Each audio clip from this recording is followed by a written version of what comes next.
Otep à tous, bien-aimés frères et sœurs. Cette guerre en Iran, entre l'Iran et Israël, n'aurait pas eu lieu. L'Iran a, à plusieurs reprises, averti le monde entier, à commencer par les États-Unis et Israël, que ce que vous êtes en train de faire là, moi j'ai les moyens d'agir, j'ai les moyens de riposter dans le cadre de la légitime défense. Mais c'est bizarre, les Européens, les Américains et Israël n'ont pas compris la situation, n'ont pas compris ce qui se passe. Qu'est-ce qu'ils ont fait? Pourquoi je dis ça? Je vous ai déjà soulevé la responsabilité des médias mainstream.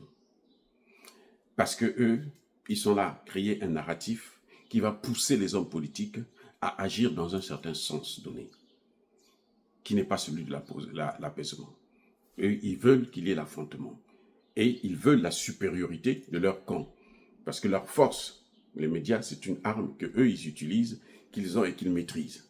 Donc, c'est ça qu'ils poussent les gens à aller vers ça. Parce que eux, quand il y a ces guerres-là, ça leur fait de l'audimat. Vous voyez? Mais il n'y a pas que les médias. Il y a aussi les intellectuels. Il y a aussi des généraux de plateau.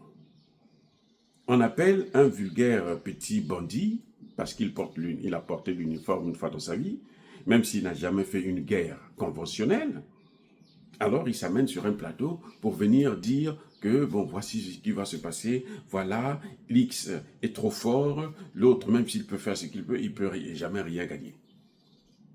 Et quand ça arrive dans les oreilles des hommes politiques, les hommes politiques se disent que, eh ben, ils prennent la décision en fonction de ça, de ces intellectuels de carton, de ces faux intellectuels. Et ils n'aiment pas qu'il y ait une opposition. Quand vous venez avec une idée qui n'est pas celle que eux, ils soutiennent, c'est-à-dire les va-t-en-guerre, eh ben, tout de suite vous êtes écarté. Et on ne va plus vous entendre même parler. Pour que la population qui détient en fait le vrai pouvoir ne puisse pas prendre la décision réelle. Vous voyez par exemple en Israël, il n'y a pas d'image. Le peu d'images que nous avons, ce sont des images piratées. C'est-à-dire que les gens prennent des images, puisque c'est interdit, ils cafouillent ces images et puis ils balancent ça sur le net. Et ces intellectuels-là sont plus dangereux. Ces généraux en carton, ces généraux de plateau sont plus dangereux que les hommes politiques qui prennent des décisions. Parce que ce sont eux qui poussent les hommes politiques à prendre un certain nombre de décisions qui, malheureusement, causent des dégâts énormes. Voyez, les amis, c'est incroyable de constater ce genre d'intellectuels et de généraux de carton qui ne réfléchissent plus, qui n'ont pas peur de la guerre, en fait. Pour eux, ben, c'est un jeu. Voilà, c'est un jeu. Comme à Hollywood, on fait que leur montrer ce genre de choses, et les gens s'amusent avec ça, les gens sont contents, ils s'excitent. Eh bien, il y a des gens qui amènent ça maintenant sur les plateaux, et c'est cette politique-là qu'ils font croire au monde entier.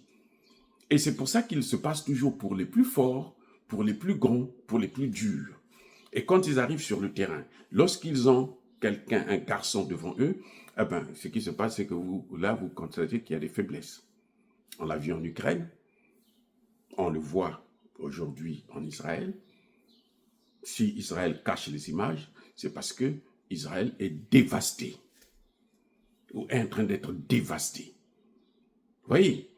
Et on continue à cacher l'image. On est à Hollywood, parce qu'ils avaient dit que Israël devrait l'emporter. Regardez pourquoi les Américains sont obligés d'intervenir. Ils seront obligés d'intervenir. Et ça va entraîner encore plus le chaos, bien entendu. Mais ils seront obligés d'intervenir pour sauver Israël, sinon Israël va disparaître.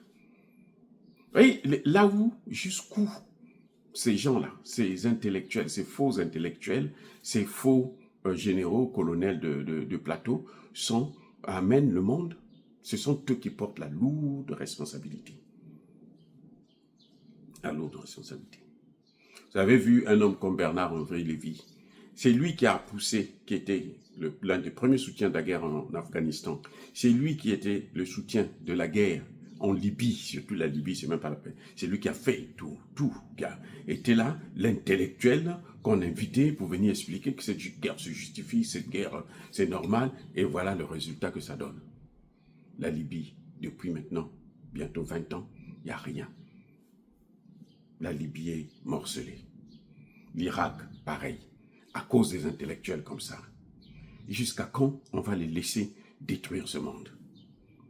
Jusqu'à quand on va les laisser prendre des décisions dans des studios de télévision? Les amis, soyez bénis.